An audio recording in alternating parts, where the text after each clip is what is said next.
And is it just me, but the opening sequence to Mega Man 2 was also weirdly very cool? Of course it was cool. Whoa. You get a title crawl, right? Yeah. You pan up to the building and there you have Rainbow Battle Kid and his hair flowing. Right? Standing on top of the building like Batman. That is cool. The vibes of the beginning of this game was so like atmosphere. Batman. Yeah, it was like, whoa. You feel cool. You feel cool. I'm so glad I wasn't the only one. It's like that same feeling when Ash Ketchum just turns his cap backwards. You know, like shit's going to go down. To go Mega down. Man's all his flowing hair, which yes. I didn't even know he had, just rustling in the breeze, and then he puts his helmet on, and you're like, okay, this just got serious. Yeah. It's the vibe of this bit is great. It's great. Mega. That's right. I'm no longer just a man. I'm Mega Man.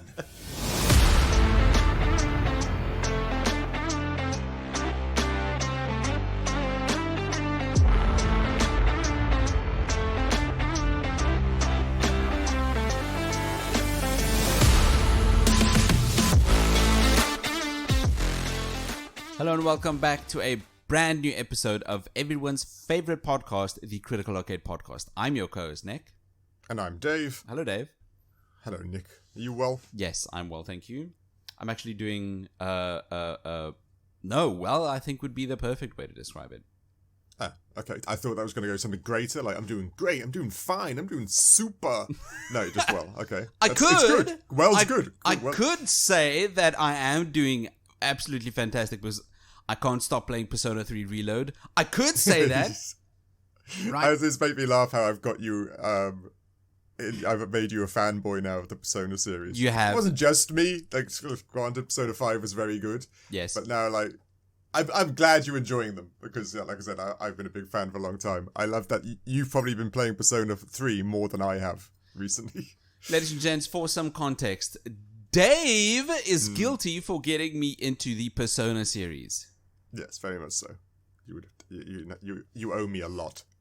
I played Persona 5 because Dave recommended it, and I didn't stop playing Persona 5 for 200 hours. Jeez, yeah, that's just I put 200 hours into that game, which roughly translates to 2 playthroughs. Yeah, pretty much, yeah. And now, how many hours into PlayStation 3? PlayStation 3. How many Persona 3? Persona 3 Reload. Currently, I'm about 20 hours in because, get this, I've got 4 kids. That's right, 4. So I'm 20 hours in. It's fun. It's a lot of fun. The mechanics keep on coming. And I still get those. They do. I still get those tips menus. Yeah, I know. They come in throughout. When you think you've learned everything, yes, there's just another one. Add more. Oh, hey, and now Atlas. you've got to go rescue people in Tartarus. I'm not even there yet. I've not even started rescuing people. Atlas, I'm 20 hours in. Is this still a tutorial? Yeah, exactly. That's what those games always feel like a tutorial. But that's the best thing. That's never a bad thing. It's always good to mix things up. It is. Before we continue, just want to give a big hearty welcome. We've gotten a tiny influx in listenership because we have now featured on Apple Podcasts. So I just want to say to everyone that started listening to this show, a big, fat, sloppy welcome from Dave and myself. There goes our viewership right there. Well, that was nice for a little while. You know, they were good until the big, sloppy welcome. Damn. I don't know. So, yes, welcome to the Critical Arcade. We're so happy to have you to listen to our show, to me getting angry at games, Dave enjoying the story of games. Please make yourselves comfortable. We've got a lot of content for you to consume. Yeah, and we've got a doozy for today's episode. That's right. Today could probably be the oldest game we've ever reviewed on this show. That's what I was thinking, right? It is the oldest game. It is? Is that confirmed? I'm pretty sure, like, okay, ladies, I'm having a look now. 91, 90. I think the oldest before this would have been 1991, Alone in the Dark. It was. Yeah. This is the oldest game we've reviewed so far. Yeah! Well, then that's a big monumental episode. I think that should be celebrated. Yeah, no, I know. And ladies and gents, I'm sure it's one everyone has somewhat played. I say everyone in the last over 20 years, I suppose, or older. because I can. Okay, it's Mega Man 2, ladies and gentlemen. Mega Man 2. We all know it. Little blue fella, platformer, shooting things. Lots of nostalgia for a lot of people out there. Did you play the Mega Man games when you were growing up? I did, but only because I had a shitty PC that couldn't play any new games. I just got myself the emulator and maybe some ROMs. Oh, I know. I'm sorry. You bad boy. I do apologize. But yeah, Mega Man 2 came out in 1988. That's insane. I was 1. 88. I was you weren't even. I was minus 5. Yeah, right. That's minus 5. You didn't even exist yet. You were just a few tequilas and memories still to come. That's it. I couldn't believe how old this game is. Yes. Just because I feel like I'm ancient, so this game must be like equally as ancient. Yeah, do you just dust it off somewhere in your library, like Tomb Raider or Indiana Jones? Let's take it back to the museum. But I know that loads of people grew up with this game. Like this is true. This is their childhood game personified. This is a lot of people grew up with games. This one is special because the people that grew up with this game are, I'm not gonna say old because you're one of them, but older. Yeah, older. That's very true. Well, if you didn't know, Mega Man 2 is developed by Capcom, which I'm sure no one's ever heard of, right? Capcom, who are they? No one's. But as you know, and I'm sure everybody out there knows Capcom. They're known for Resident Evil, the Monster Hunter games. Capcom have done very well for themselves the past, decade. They're doing no doubt super well. They also do a ton of the arcade cabinets and stuff like that. Still? Again, they're very big into. Oh yeah, they make tons of money, like in Japan and stuff. The whole arcade game and like business in Japan and Asian countries is like another level. You get cards, you get to swipe these things. It's all bright lights and super equipment and dancing. No, it's mental. I thought that was mainly dominated by Sega. Yeah, well, yeah, Sega do and Capcom. There are loads of. You'll be surprised how many actual gaming companies do them. Even Square Enix, I believe, does a bunch of gaming cabinets for arcades in those areas. But like I say, Capcom's not a name people are going to say, "Oh, what's that?" Everybody knows Capcom. Capcom have been doing it for 30 years. Yes, if you're in the gaming industry, if you consider yourself a core gamer and like to keep up with the industry, you know Capcom. Yeah, exactly. You know Capcom. They've been making games for a very long time. And the past 10 years, they've been making some of the best games. Devil May Cry 5 even. Yeah. No, and even that. Did you play the Monster Hunter game, the last one? World that game is Rise. World. I tried World. It's overwhelming.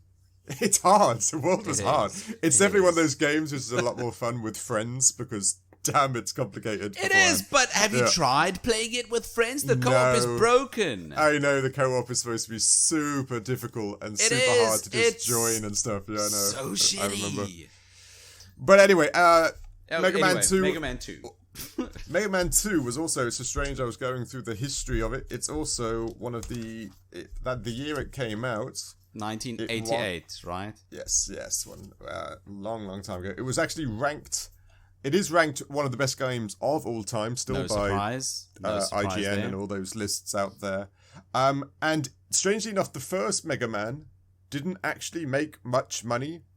So they were actually remiss to making the second one. Really? It's a great game and stuff like that because it was a new IP. Yes. So the second one didn't make... The second one was like, okay, you've got one more go to do better. And it just blew things out the water. The second one... so the second one is what the big success was. Yes. Don't get me wrong, Mega Man 1 was a success because of the console just coming out. And it was one of the earlier games for the NES. But no, comparatively, Mega Man 2 just blew everything out the water. Could it be because of the box art for the first game in the US? Yes, right, the classic. That's a classic story about that box art. Anybody who has seen the box art for the first Mega Man game in the US, you know what I'm talking about.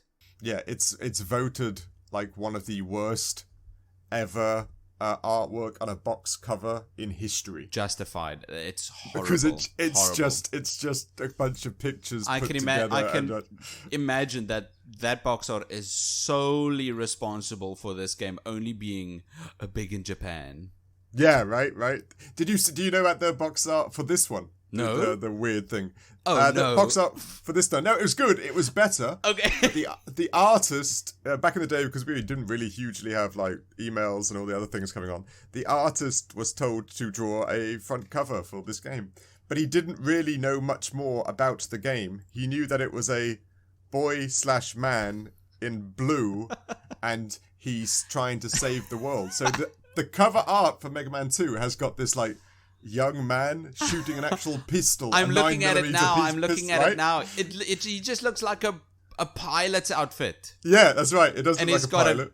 And he's got a gun. He's got an actual gun, like a 9mm gun in his hand whilst he shoots a bad guy. I'm looking at it now. So the artist thought it was like a James Bond-esque type thing. Okay, it looks like Crash Man that he's fighting, and it's actually Crash Man's stage, which is awesome. Yes.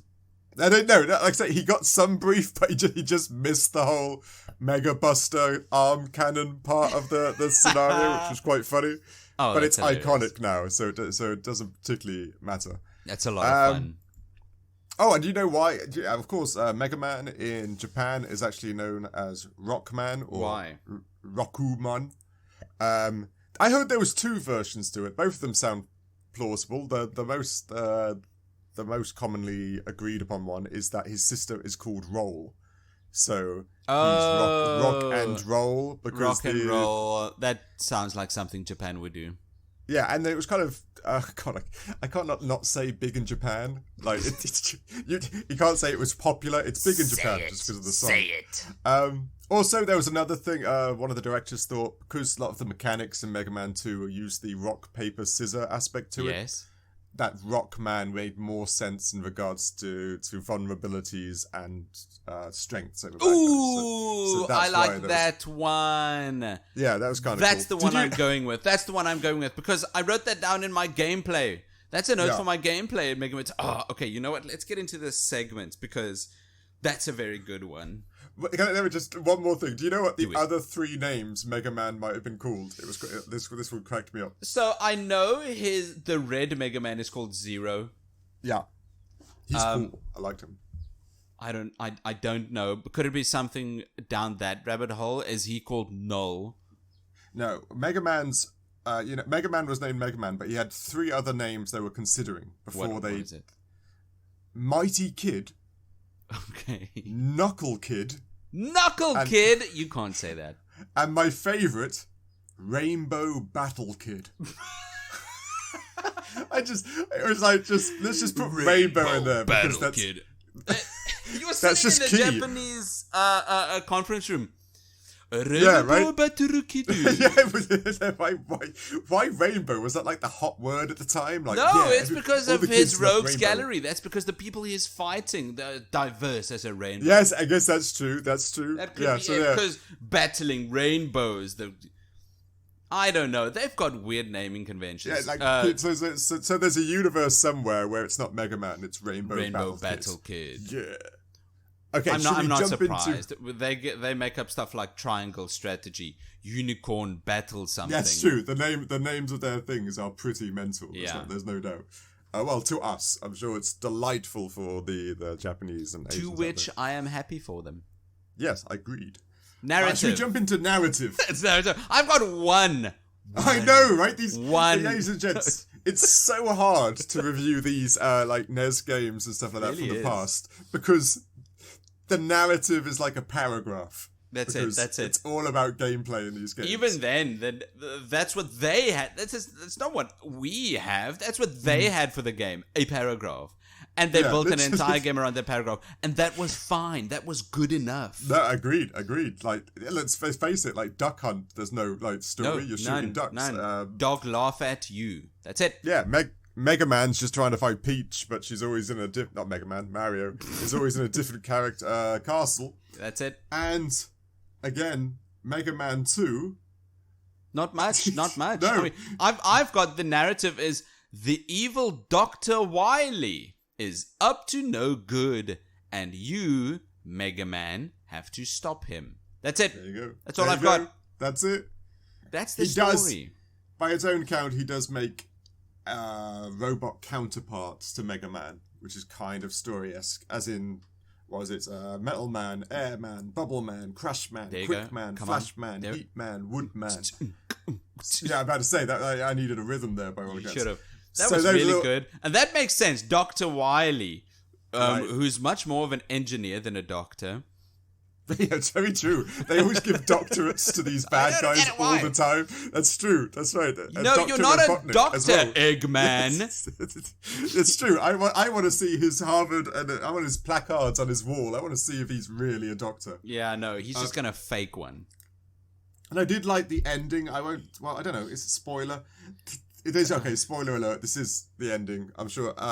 This game is 35 years old, by the way. He does the whole Wizard of Oz thing, where he's actually a big hologram of a big bad guy, and then once you defeat it, he's kind of like behind a curtain, controlling it, and then shocked that you found him. It's you watch Wizard of Oz, right? You know that the... Of course, yes. I'm not spoiling two things for you. No. So yeah, it made me laugh at the oh, please, spoiling two things, alien. Of which Mega Man 2 is the newer one. That's very true. That's very true. So yeah, that made me laugh. Just reminded me of the Wizard of Oz. But that's literally the story, ladies and gents. There's not much. You fight his evil counterpart with the rock, paper, scissors mechanic. That's very cool. And then you go after him, to which you fight his bigger robots. A dragon, a big lip tank fish dude.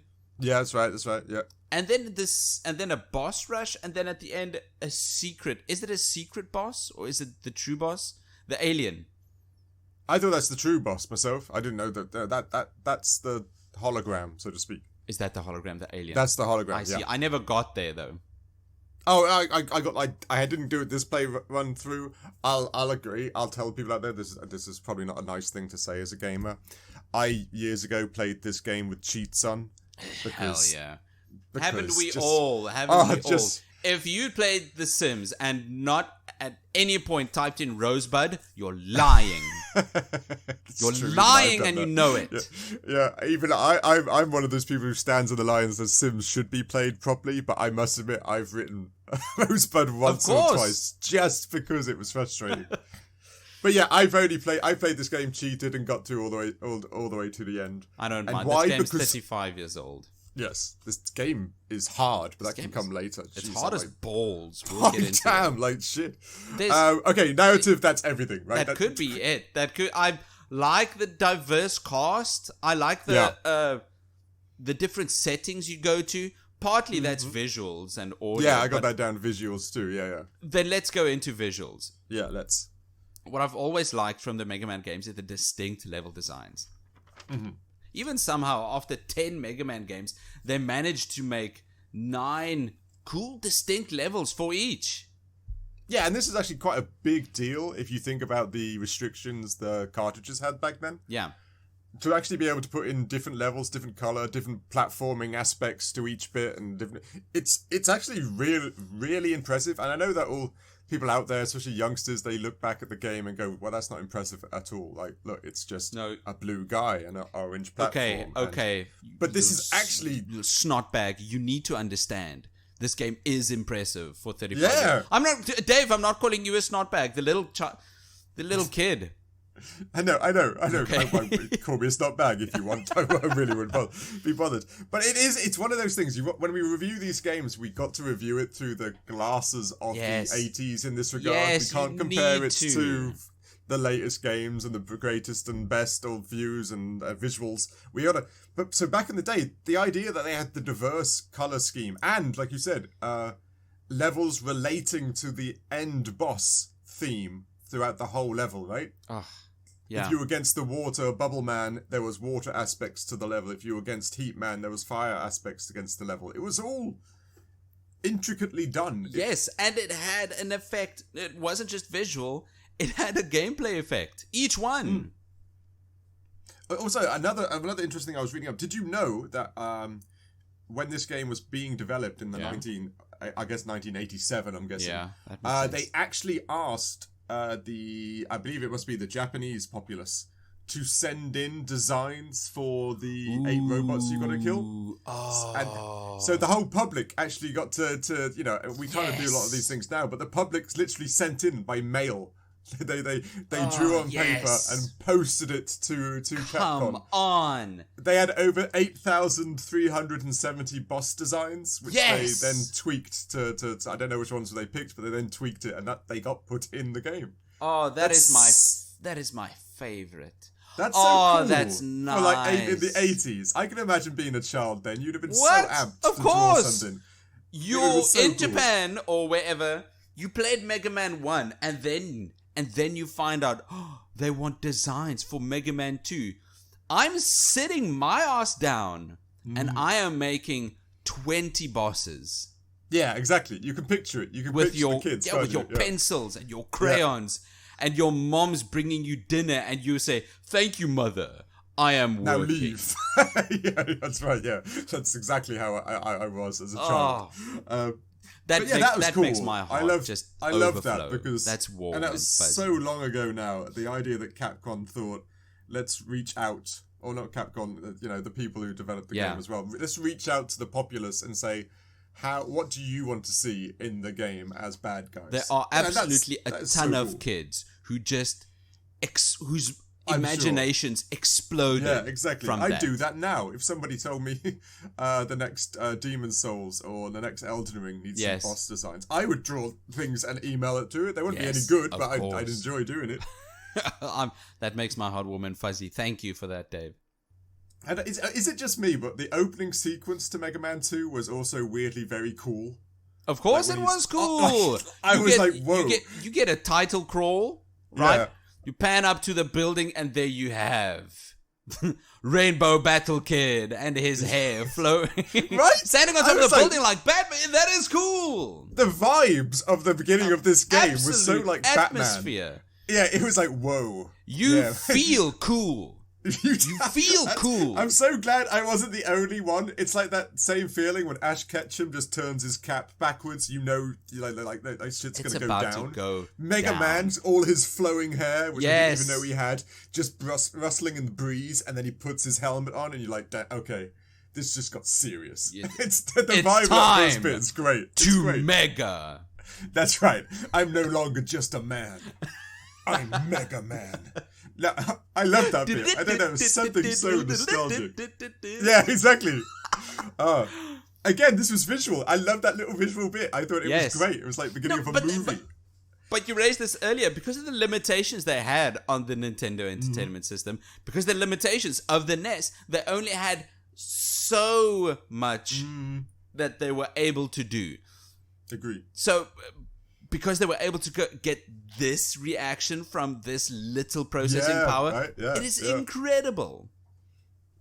No, agreed. I love the idea that opening sequence might have taken like 5% of the whole memory, like part of the game. Like that but we have to put it in. It's so cool. Just look how cool that is, and it is. It knocks it out of the park. And the Capcom execs were standing behind the devs, and they were nodding, thinking to themselves, "Yes, this is cool. This is gonna go crazy." Yeah, it's a great. Like I said, I'd love to be in that room that day when they start doing these things. On the levels, I besides the fact that I find they're all so different and unique. You feel cool being on each of them. Yeah. Some levels had a visual flair, that was only on one level and no other levels. Yeah, it's true. Yeah, right? Very much so. Mm. I find you played the level for Airman. Did you play all the levels? Yes, I played around with a few of them. Yes, I did play. There's some I didn't get around to. On the level for Airman, you're up in the air and you're jumping on things that have got propellers. Yeah.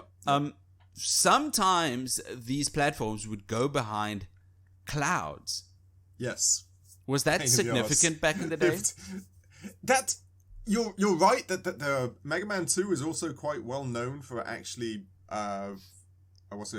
building the foundation of what platforming is today. Yes. And that was new. If you check out all Marios and stuff, not the case. You always jump in front of it or There is a cloud you can jump on that flies around, but that's a bad guy. Yeah. But yeah, this was visual trickery. It's weird to say, but it added complexity to the platforming, didn't it?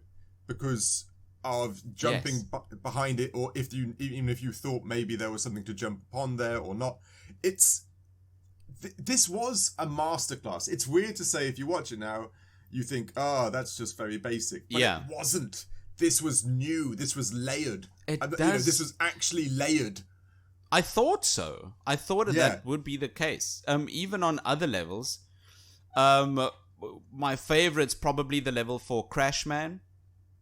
Yeah. You start off at what seems like a nuclear complex, and you start climbing ladders, and you don't stop climbing ladders. That's right. Yeah, you move up and up and up, and each screen, it's not moving left and right. It keeps moving upwards. And as you're moving up, it starts getting darker. And at first you think, maybe the sun is setting.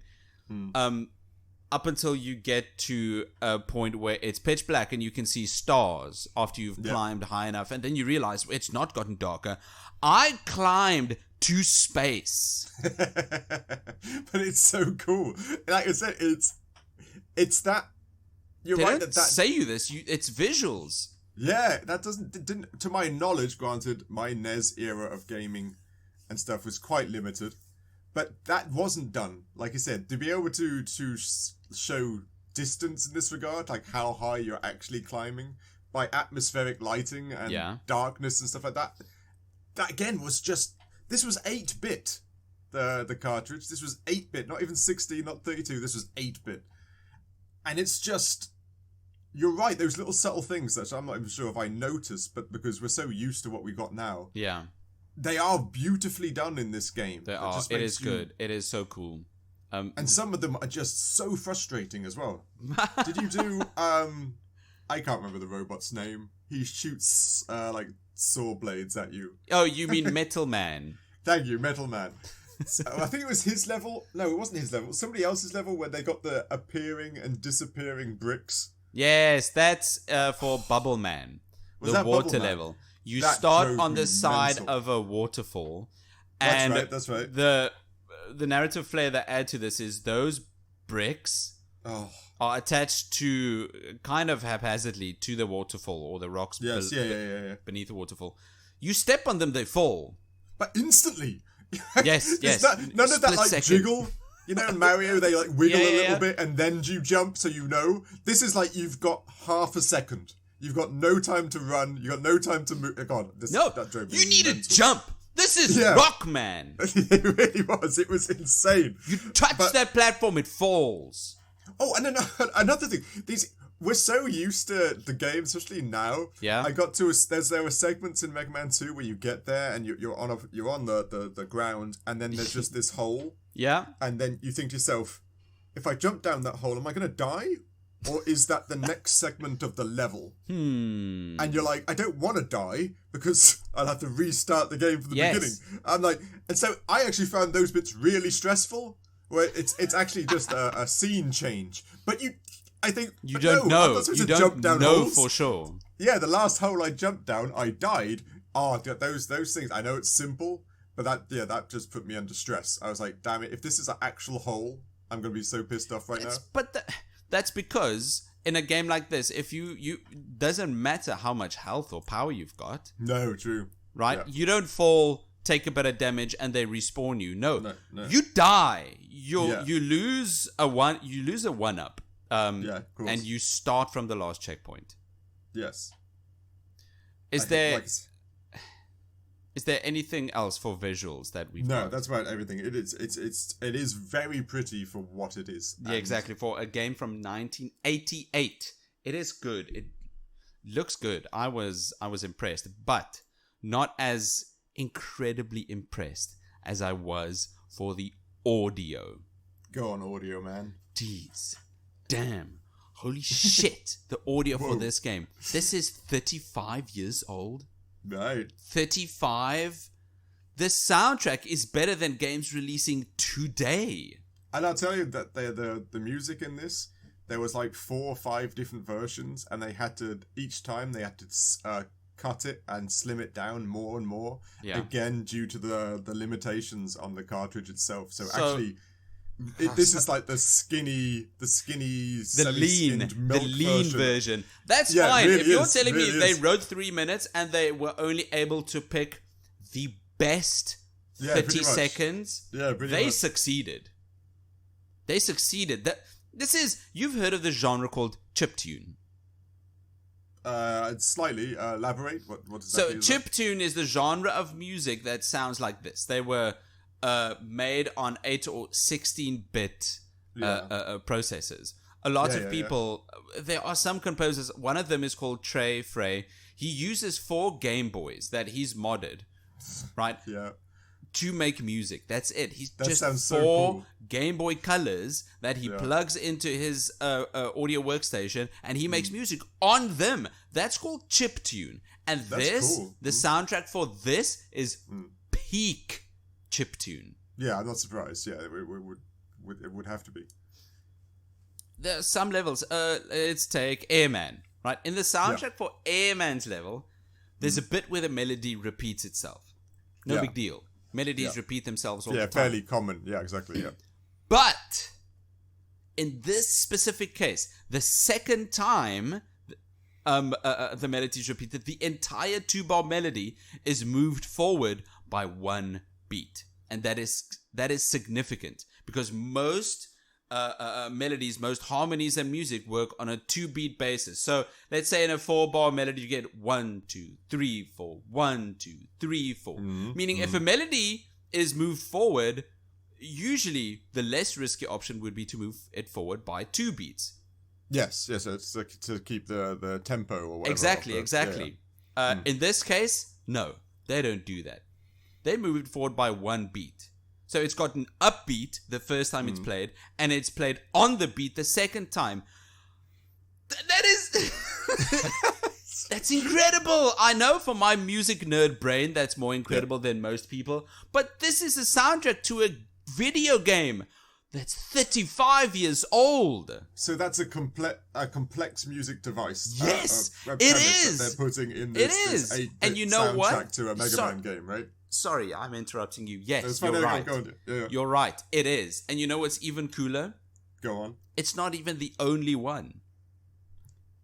Each different level we're talking. Each different robot. Most levels, I'd say. Yeah. The other one I found was in the level for Metal Man.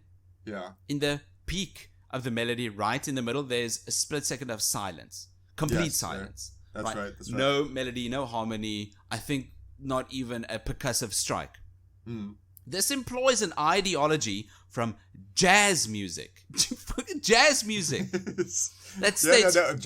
Jazz is strangely big in Japan. Sorry, I can't just the word comes out, but they do love their jazz over there. So I'm not surprised at all. It shows, right? The ideology it employs is that a rest is more important than a note, right? Okay, the absence of a sound is more important than the presence of one. And this simple device is used to the tiniest and fullest effect here. Just that 1 split second of silence. It exaggerates the entire soundtrack.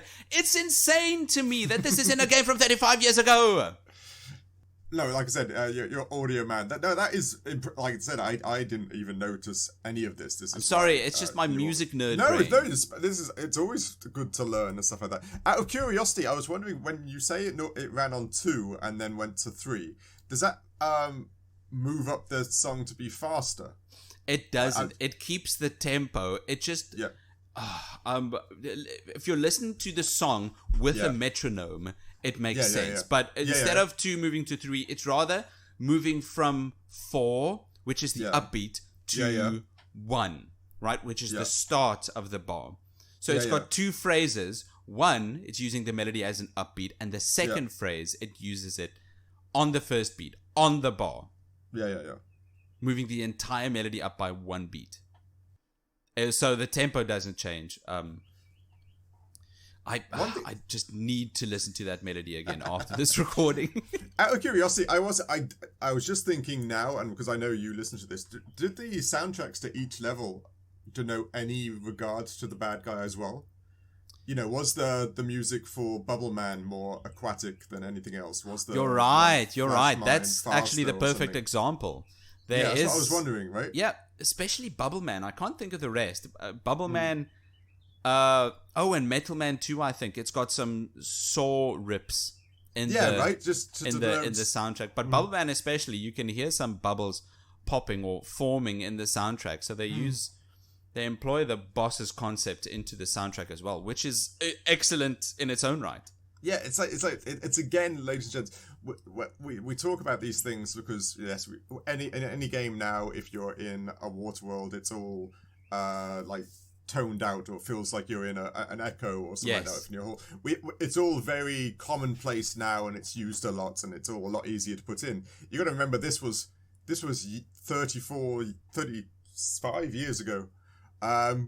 This was so hard to do, to make it 8-bit, to add these things in to denote the bad guy, to change the 2/4 to 3 and the tempo and everything. This was all complexity put into a tiny file, just to put onto a tiny memory part of the cartridge for the game.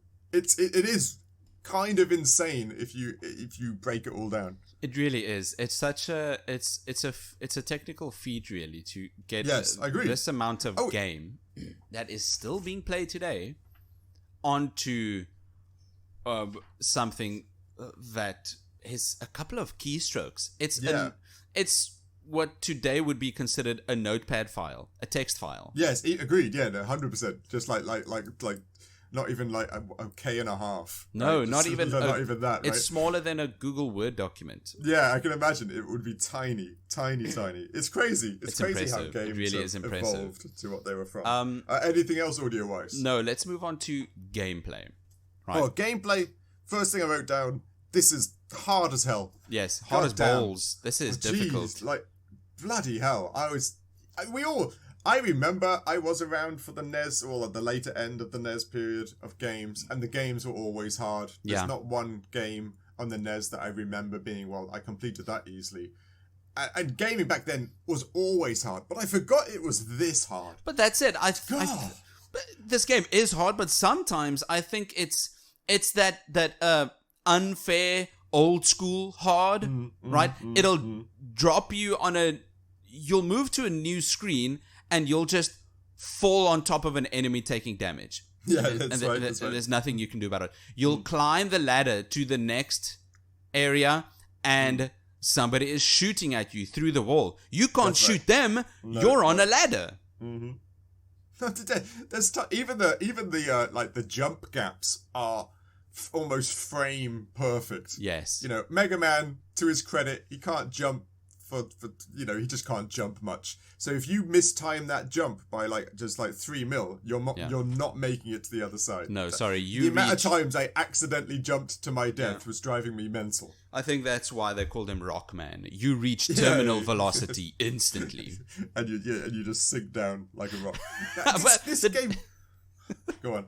The developers didn't know how to balance it all out yet. They've only been making games for 3 years at this point, right? But it is, again, one of those things we always bring up. Making a hard game adds longevity. I guess so. It means, we weren't buying 5, 6, 7 NES games a year then. You were buying one, and... That's what you were playing. Yeah, and you were playing for a month. Yeah, that's right. I also think games were hard because they were coming straight off of arcade cabinets. Yeah, that's true. Of which wanted your quarters. That's correct. The whole quarter argument where, of course, they want you to... Do you want to continue? Yeah, exactly. I think that's just where it still had an element of that, right? Yeah, and one of the great things this Mega Man 2 did in regards to evolving or improving from Mega Man 1 is they actually did the level password system, which is a lot of fun for me because it's been freaking years since I've had to type in a password on these games. You used to all the time. Back in the day, you used to always have to get this massive hexadecimal password, and you had to type it in.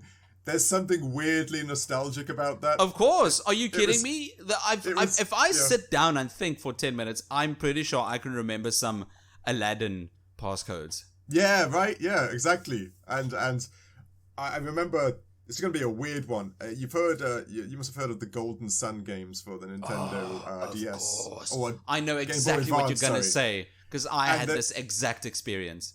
Was it one of those? You complete the first one. Yes. And then you transfer your data to the second one, and the password is like 3 pages. Yes. Oh, it was massive. They gave you entered the game, and they gave you the option, ladies and gents, to continue in the sequel with your progress, with your saved progress. Which is crazy, by the way. This is crazy for Game Boy Advance. This is an old Game Boy Advance game. Yeah, exactly. Wasn't it? I remember it was a lot of pages. Wasn't it 6 pages of code? It was massive. And we're talking just like hexadecimal. Nothing that made sense. 13-496E4 ZZ @ face. Yeah, it's just this page. Upside down chair. And if you get one wrong, it just won't work. And there's just that nostalgia of doing that as a kid. And then it works. Oh, and you're man. like... You're unlocking a memory. I took a exactly. screenshot. I took a photo of these codes, and I had them saved on my phone. Yes, right? yeah. And I remember being so excited to get the sequel and inputting those codes so I can continue with my progress. Because I loved Golden Sun. Yeah, Golden Sun is great. Only to get stuck by there's a single symbol. I remember this clear as day. There's a single symbol that wasn't on the new Golden Sun game. No. It was a tiny little cross. Okay. It looked like a tiny little Christian cross. Yeah. And I could not find it on the keypad. Yeah, I can somewhat picture that little cross. I mean, just right? In yes. Other games. Yeah. It was only years later when I was doing something completely different. I don't know, walking the dog, that I realized that's not a tiny Christian cross. That's a lowercase t. T. I thought that was shit. And I lost all of this. I lost the screenshots. I lost the games. It's a lowercase t.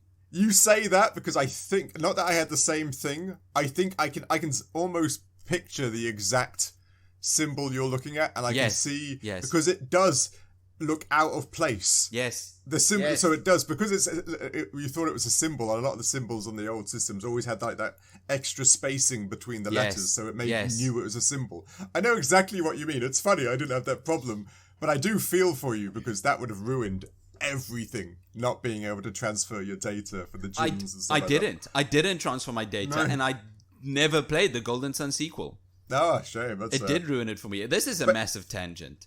But the level passwords, ladies and gents, this again was a big thing, because back in the day in Mega Man 1, if you actually had to play through, you had to defeat start to finish to complete the game. This gave you the ability to defeat 1 robot, 2 robots, and then as a save state. So the code you got as a password, when you put it back in, when you could then go to choose your next level, and you notice that 2 of the robots are still defeated because it's your save. That's great. This was big in the day. This was a big thing. They still used this mechanism for years. They really did. Even on the SNES, they still use this mechanism. So and it was so grateful, because this game is so hard.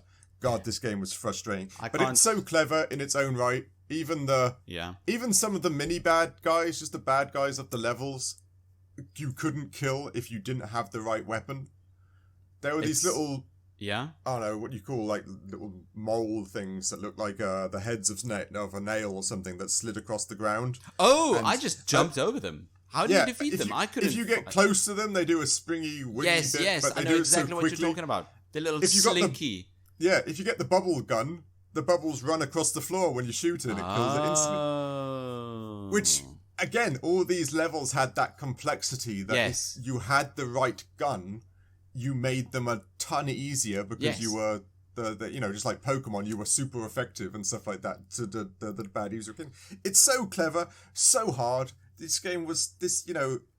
I'm never going to complete Elden Ring. I'm never really going to complete Mega Man 2. It's just so frustratingly difficult at times. Yeah. The platforming. There are some platforming jumps where we've all done it. I played Mario all the time, loads of times. And there's those ones where you got to jump, and then there isn't a one there, and then a platform appears out of nowhere whilst your platform is disappearing.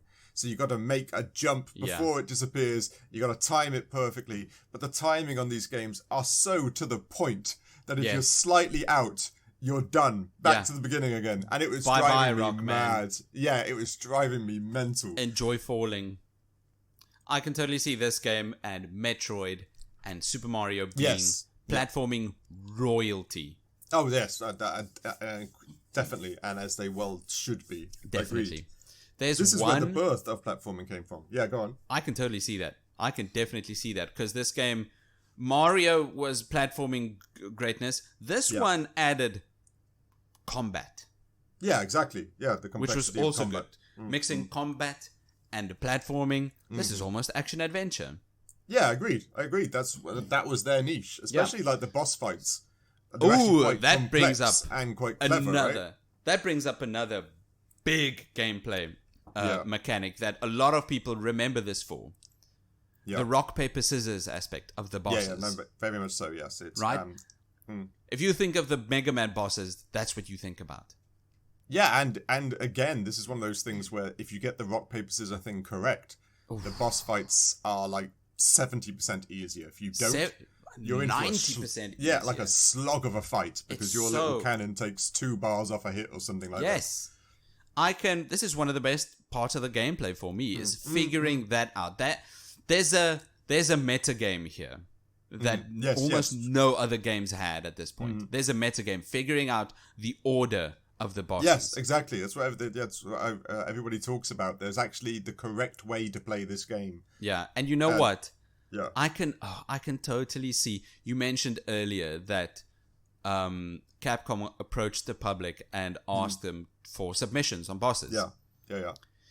I can totally see that same kid that got excited for that after this game released, and most kids on the playground that had an NES also got this game. Yes, yeah, agreed. Just this frenzy on the playground of kids just debating and arguing the boss order. Which boss's weakness is which boss, right? Running around the playground and furiously talking about the Mega Man boss order, because that's the meta game that'll keep a conversation going about this. No, agreed. I like as a 30 plus I didn't know which one to do first. No. In my mind, I remember somebody saying, or I read an article that the buzzsaw guy man, I forgot. I know you told me what his name was. Metal Man. He's supposed to have the most overpowered weapon when you beat him. The only problem is I couldn't beat him. He was a pain in my ass. He's hard. I know, he was a pain in my... God, he drove me nuts. But, like I said, do you know which one you're supposed to start on? Did you actually... No, because I think it's a tiny bit of... I think it's a circle, really. Okay, yeah. No matter which one you start with, the one you then end with is then the one you started with's weakness. Yeah, like as long as you defeat one... Exactly. Your pattern, right? Yeah. If you defeat one, you've got a clear path ahead of you. Well, not exactly. Clear, but there is a path. A Metal Man then defeats Woodman because the swords cut the trees. Woodman then defeats Airman, right? Because of the leaves blowing in the wind, I guess. Airman defeats Bubbleman. Bubbleman defeats Heatman. I think that is actually the order. No, Airman defeats Crashman. Anyway. Either way. And another thing this game just brought to the compared to the old one, you got a spare energy tank that you could use, a health refiller, which the other one also didn't have. You couldn't carry health with you, so it made the boss fights a little easier. Yes. Not that I actually knew about that in game. Like, did you? I've not played Mega Man much, so I went and picked up all the things that there were to pick up. Yeah. I didn't know there was no point in the game where it says, if to use the reserve energy tank, press start and do this or something. Go on. I've forgotten about that.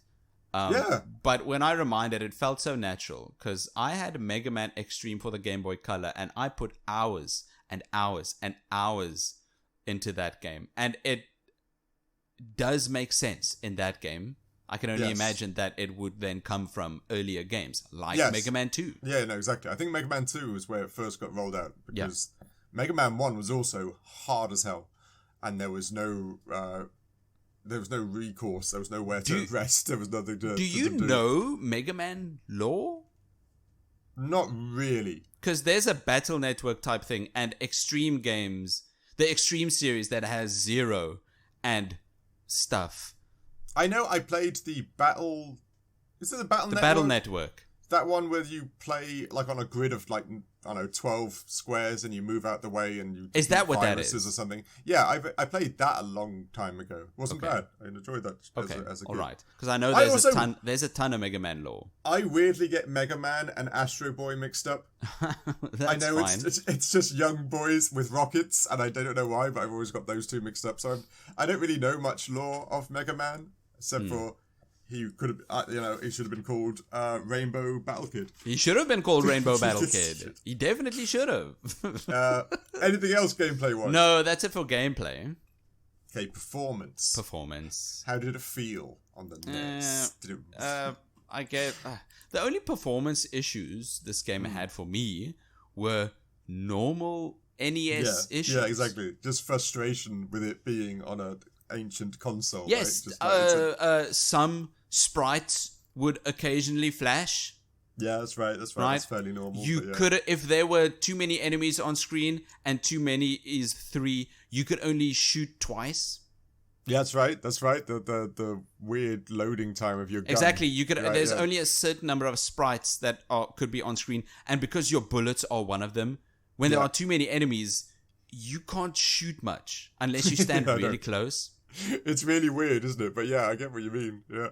Right. But that's right. That's just normal NES stuff. Like that's literally it's frustrating. Difficulty imbalances could also be a performance issue. One I had that was infuriating. Go on. Right. That was, but I think it was just the era when you kill an enemy and you step back or off screen. And the game essentially had to reload that platform again. Yeah. The enemy you might have defeated respawn. Yeah, it does. The enemy just respawns. Mm-hmm.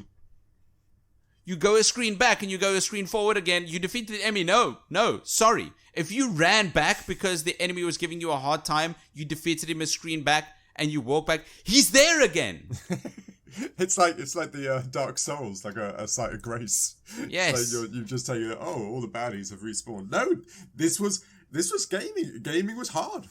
Back in the day, gaming was a ton more difficult than it is today. Yeah, and a big reason for that was due to limitations.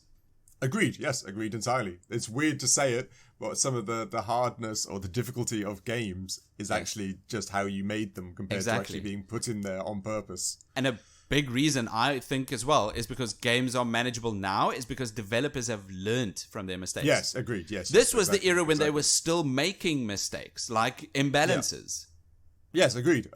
Like I said, every time we go one of this, you can actually... It's like going down memory lane, seeing the history of games. The password system is kind of the origins of the checkpoint system now in games. Yes. It's, isn't it? It's like the first time you got to have a code, to have a save state, kind of just slowly developed into the save cartridges for the PlayStation 2 and 1, and then... Yes. The ability to have checkpoint saves and self-saves, and then later on cloud saving. Yeah, it's always quite interesting to see the ancestry of certain ideas, and Mega Man's one that's got a ton of them that we now use today quite a lot. Definitely. So performance, I'm not too impressed, but it does a lot, but it also falls a lot.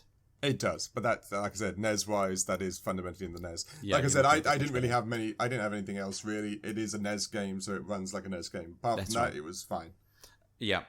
Value for money. So this pod, I'm going to primarily listen to what you say, because I don't have I don't entirely know what value for money is worth for NES games. Well, this is one of those weird things. Again, if you are in the physical side of things, like a physical copy of a Mega Man, it was a super popular game, so there are good, like 1 million or so cartridges out there, so they're not the hardest to get hold of. But an original cost you between $30 to $50, just to put on now your shelf. or then? Now, back in the day. So they're actually kind of popular. And of course, Mega Man as a digital thing, you can get it anywhere. It's funny. I saw places where you can play Mega Man 2 on your Windows browser. It doesn't require any downloading, nothing. It's also a lot of the online places have the Mega Man Legacy Pack, which has got all the games and tweaks and gallery, all those fun things. They're part of the PlayStation subscription. They're fundamentally easy to find, free to get. But as for playability goes, kind of not much. What do you think? I think the replayability could be fine, but not as big as others. But I mean, again, as with all games, if you enjoy the gameplay loop, if you enjoy the platforming and combat of Rainbow Battle Kid, then you can play this game endlessly. Even in the final level, you get to fight big robots, and there's a boss rush. Yeah, there is. Boss rush. No other games had a boss rush except for Mega Man 2. Yeah, and it's one of the... If you see on the internet, there's a ton of people who speed run it and all those things, and that's... Those are mega fans, right? Yeah, Extreme it's super fans. impressive to watch. I would never have that patience. But yeah, there is a lot there, and it is, like I say, it's a legacy game. Yes, everyone should always play. Definitely a legacy game. Just for that reason alone, it has value, I think. Yeah, agreed. Exactly. This is like going to a museum of value. This is just looking at it, playing it, knowing what it is and what it did for gaming now. Yes, gives it a ton of value as well. Definitely. Yeah, you're right. Yeah. Besides that, though, I think it's fine. What do we score it then? Mega Man 2? Yeah. Mega Man 2. This is such an influential game, really. Mega Man 2 has had a massive impact on the gaming industry. Because, I mean, in 1988, there wasn't really much else. No, there was, like I said, that 1998 was... people would argue it's coming close to the birth of the console era. Yes, we had the Atari and Pong. When was the video game crash? The great video game crash. Ooh, was that 86? Something like that. I know it's close. It's closer than 88. Video game crash. 1983. 83. Okay. God, that was actually 5 years before. Prior. Yeah. Mm-hmm. All right. Because of stuff Atari did. So this came out of Atari, this was part of the phoenix that rose from the ashes of the 83 video game crash. Yeah. Gotcha. Yeah. All right. No, well, I'm super impressed. I'm glad I could play more Mega Man. Yes, exactly. Who doesn't need it? There's like, how many did you say? Like 15 Mega Man No, games? I think more? 9 or 10. Well, if you did, that's the Mega Man main franchise, right? And then there's the Battleship thing, Network. What spin-offs? You've got the Extreme games. There are others.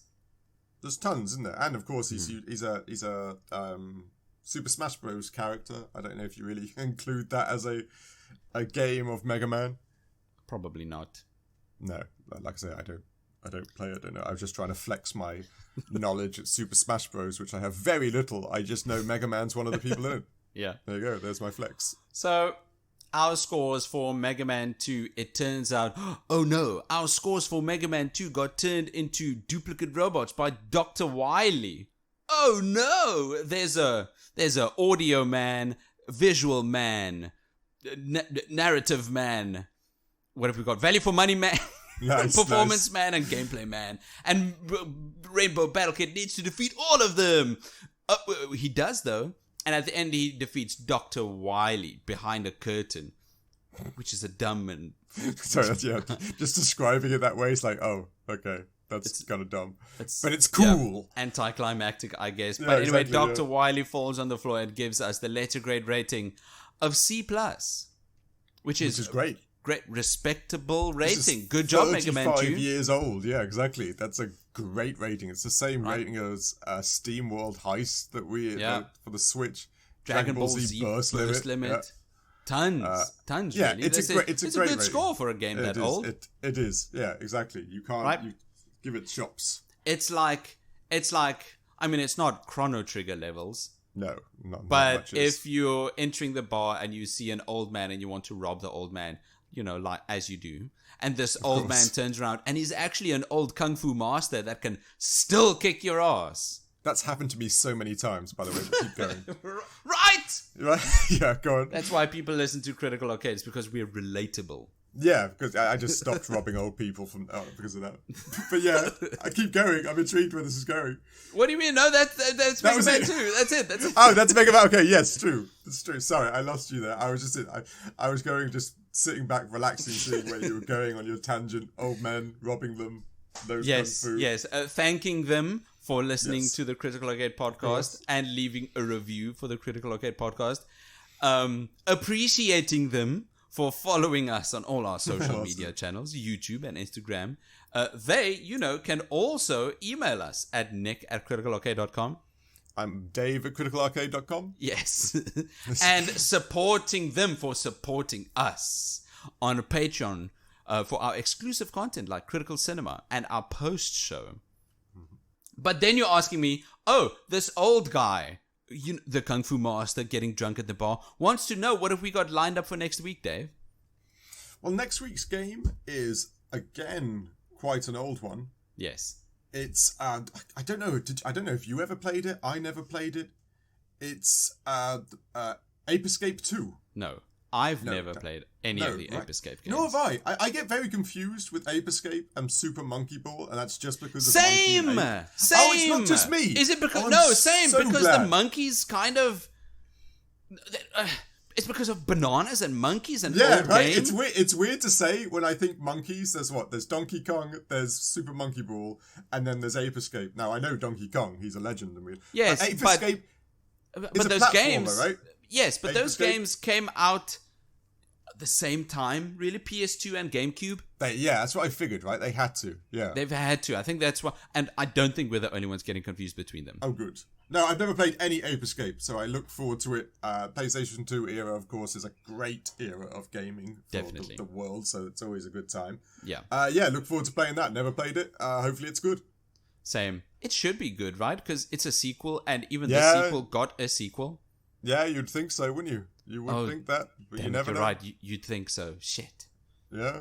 Okay, all right. Well, tune in next week if you want to hear us talking about that, or just listening on how we ramble about things that don't matter.